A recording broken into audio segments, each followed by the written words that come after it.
letsmove.gov.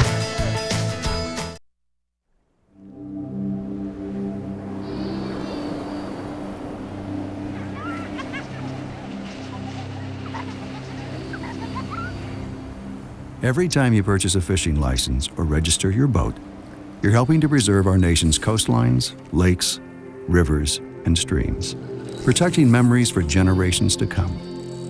Learn how your participation in boating and fishing can help the environment at takemefishing.org/conservation.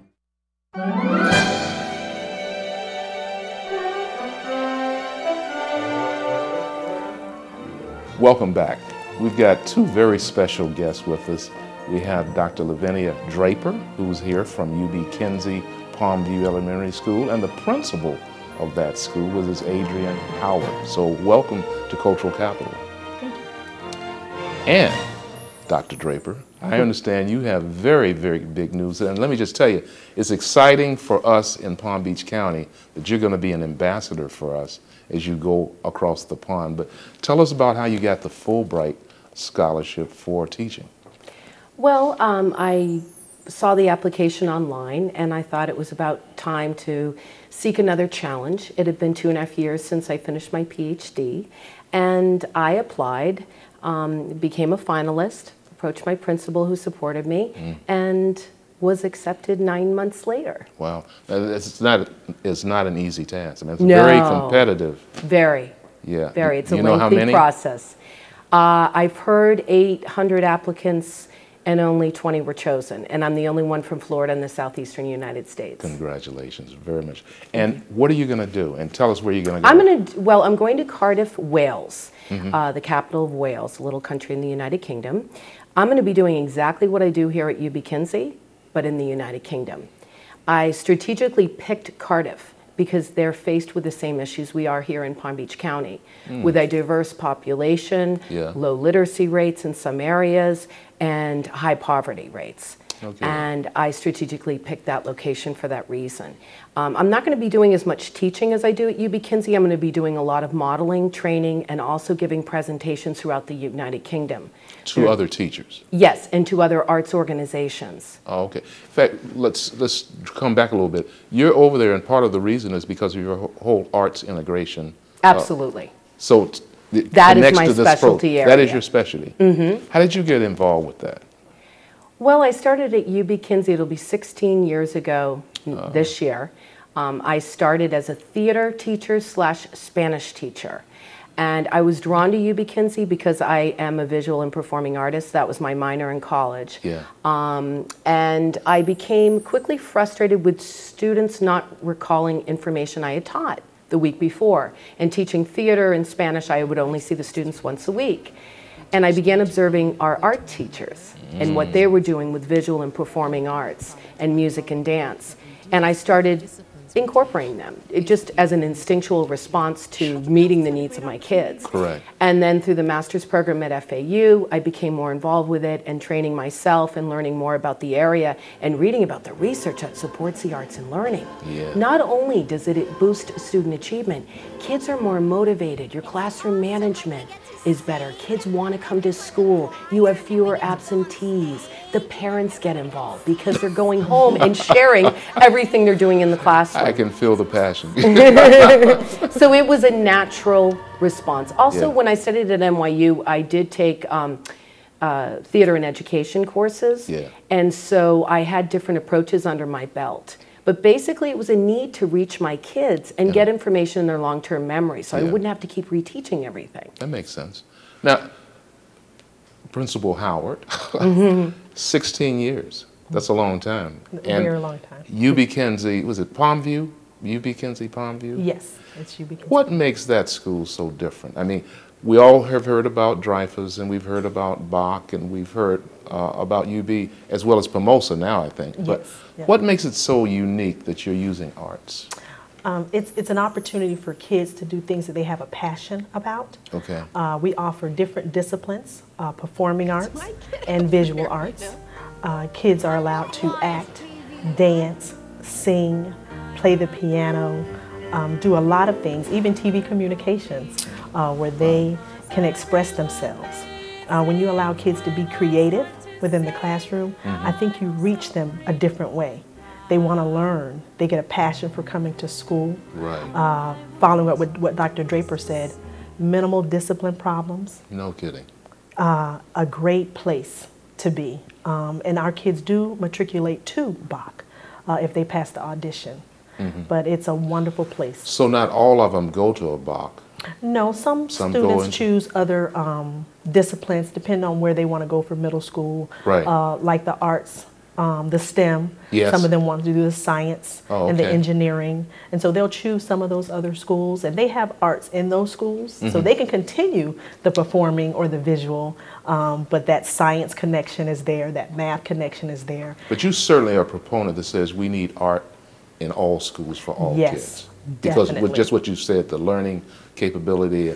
And so let me just come back to you, Dr. Draper. So you've been doing this for 16 years after you found out there was a need for it. And now you're going to take that through the Fulbright Scholarship and go transfer some of that knowledge, if you will, over to the UK. What do you expect to get back out of that experience? Well, the purpose of the Fulbright is to address a common need between two nations and share the expertise. So I hope to gain a lot of knowledge, perhaps how to do it on a larger scale to reach more students, and to possibly train more teachers how to use the technique. I really don't know. All I know is that they tell me about the Fulbright, or what they tell me about the Fulbright is that the experience is just phenomenal, and that it is impossible to commit to all the opportunities you're going to have when you're abroad, because so many of the embassies and the consulates want you to present and share your expertise. So I really don't know what's in store. And again, you're going to represent us, so we're really proud. And you're going to be over for 3 months. Yes. That's it. That's a long time. How are you going to be able to take her classroom and do something different? Well, we're looking into Skype, right, Miss Howard? Yeah, we're going to Skype. Are you really? Oh yeah, we're looking into Skyping. Maybe she could teach a lesson, or even when she's modeling. We plan on involving UB Kinsey as much as possible when she's over there. I am going to replace it with an interim teacher. Yeah. She will be here for a week before she leaves with that teacher. And that's just to make the transition smooth. Yeah. Because it's about children. And I want them to have that continuous education and just be ready, because when she comes back, she'll be ready to rock and roll, and they're going to have to be ready. Those third graders are going to have to be ready. Because FCAT's coming up right after that, I'm sure. Yes, it is. Now, how do you all do FCAT-wise? I mean, how do your kids do, since they have all this arts in their curriculum? They're doing well. They're doing well. Even with the standards changing, the rigor of the test changing, we did earn a grade of a B.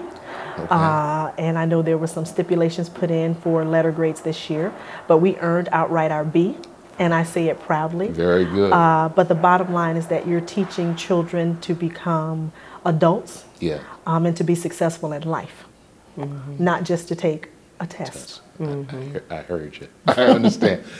And Dr. Draper, 16 years at UB Kinsey, I mean, you now are seeing, I guess, some siblings coming behind their siblings who've gone before.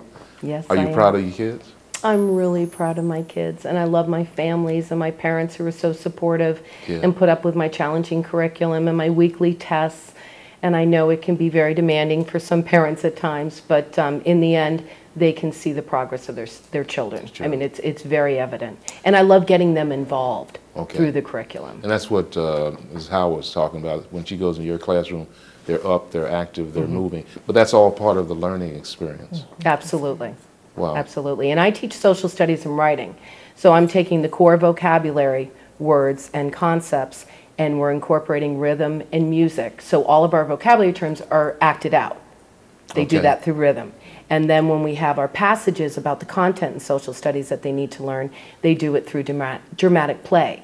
Then they get to write about the experience. And I plug in the FCAT standards, kind of like medicine with candy at the same time, and they don't realize that they're doing test prep at the same time. And they love history in the end, and they gain the content knowledge they need for middle school, because by 2014, they're going to be tested on their civics knowledge.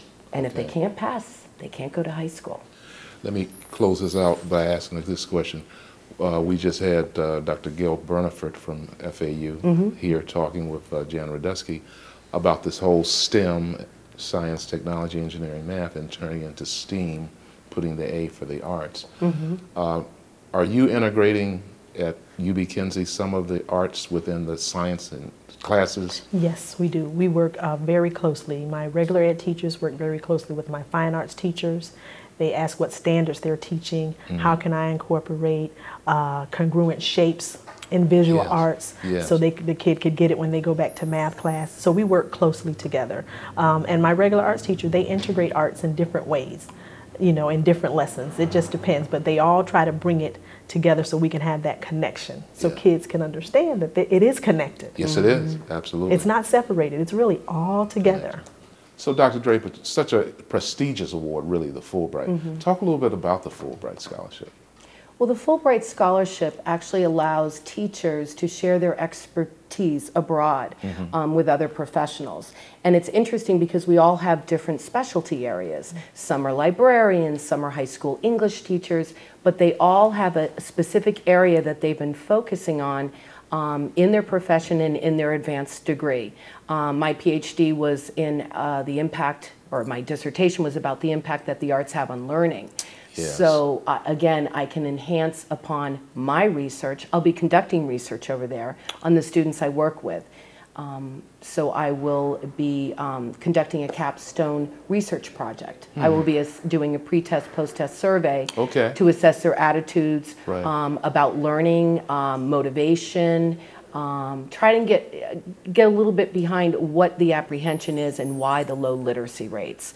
And then I'll begin to work with teachers, share our expertise, and then assess them after. So I'm excited about that because I'll actually be able to sit down with students individually and go into teachers' classrooms and observe them work. So as part of the whole Fulbright effort to advance the knowledge in a certain way? Absolutely, between the two nations. Yeah, okay, very good.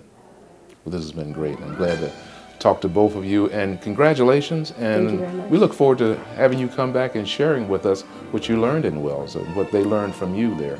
I look forward to it also. Be safe and take all that you know about Palm Beach County there. And thanks a lot, Principal Howard, for coming as well. Thank you. So this has been Cultural Capital. We've talked about arts integration in a big way across the county, and it's something parents ought to look into and make sure their kids can take advantage of all that is offered with the arts in other subjects. Come back next time, so we'll have another show on Cultural Capital. I have a talent, a wonder.